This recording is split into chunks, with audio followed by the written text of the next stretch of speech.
you see what's happening in 2018 with the upcoming repeal. Right. So what are some of the things that you and the organization are doing now in preparation for that? So the repeal is a really unfortunate element of the opposition, and the fact that they were successful in collecting enough signatures to put this legislation we worked so hard on the ballot, to put it up for a popular vote in November 2018.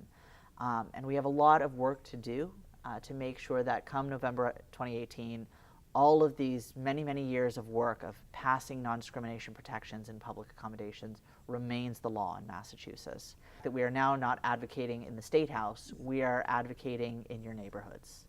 And we are doing work, knocking on doors, phone banks, truly the educational piece. Because we know it's harder for you to vote against trans rights if you've had a conversation with a trans person.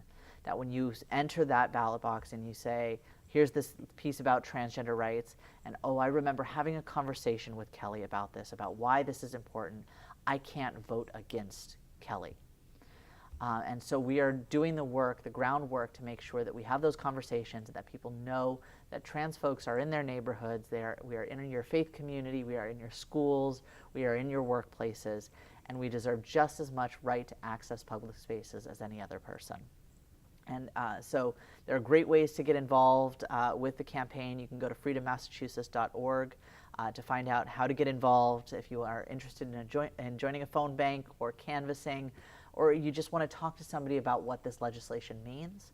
You can go to our website of freedommassachusetts.org and find out more about that. One last thing for me is I want to do more personally. Like, I'm doing the show, I'm doing the phone bank occasionally, I go talk to schools, but I'm a country girl. And I want to go talk to country people with my country girl accent and all of that. And how do you think I could do, what do you think would be some things that a person could do that's out here in Central Mass, or is, you know, in Fitchburg and Winchendon and Athol? What are some things, just little simple things that people could do right now, like even for me, to possibly make a difference? Like you were saying, how can I get these people to meet me, in other words? You know, you have to understand that we all operate in many different communities. And you have these interlocking circles of community, whether it be through your workplace, through a faith community, through your family, through a neighborhood association, a PTA, whatever it may be. You have these groups that you are involved in some way, shape, or form. A disc golf, for instance, group. Having conversations in those types of spaces with your, coworkers or your, colleagues, your teammates, whatever it may be, having a conversation one-on-one of, hey, by the way, do you know this is coming up? And I'd really love to have a conversation with you about, voting on this, as well as just what it means to me to see this on the ballot. And I think capitalizing on all of those networks that you have, that in and of itself is a full-time job. Yeah. Of educating all of the people in all of your networks about trans rights is a full-time job. But it's important to know that those conversations are important. That's how we change hearts and minds for trans rights. And you don't have to do it alone. There are folks from Freedom Massachusetts, from all of these partnering organizations who are here to support you and support anybody else wanting to do this work in those conversations. If you want to bring an advocate to teach your faith community, your faith congregation about trans rights, we can send somebody out who can tell you about the ballot, can tell your entire congregation about the ballot, about this work and how to support and how to get involved with the phone banks. And so there's a network of people here to support you in this work. And the other piece is the real nitty-gritty aspects of the phone banks and the canvassing and the volunteering. We're always looking for more help with these things. I mean, this isn't cheap. It's going to take money for me to keep my rights in Massachusetts. That's the other aspect. I mean, that's the aspect of it that I understand money is important, because there's going to be a lot of money coming in from the opposition. Precisely. They have nationwide organizations that are going to oppose my rights.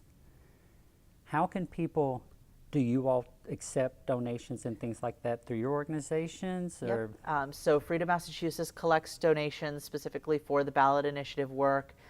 If you're interested in donating around the ID work, MTPC, we have a fund to provide financial assistance for people who can't afford to change their name and gender markers on their IDs. And so there are many different ways to give. It's just a matter of what drives you and what interests you most, and speaking not only with your voice and your activity, but with a donation as well.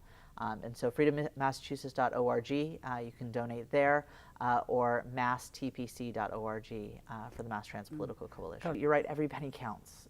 But there are other ways to do this. Hosting house parties, fundraising house parties for the ballot initiative is a really great way to funnel in and to seize upon not just your own ability to donate, but your network's ability to donate.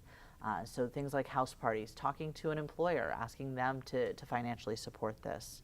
As somebody who believes firmly as a business or as whatever it may be to support this.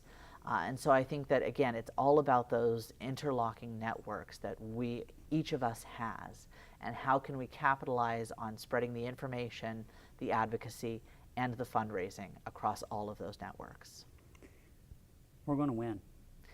We are. I have to think that 100%. I have to think it, and for me, I hate the fact that it's a win or lose, because this shouldn't be a competition. This should not be.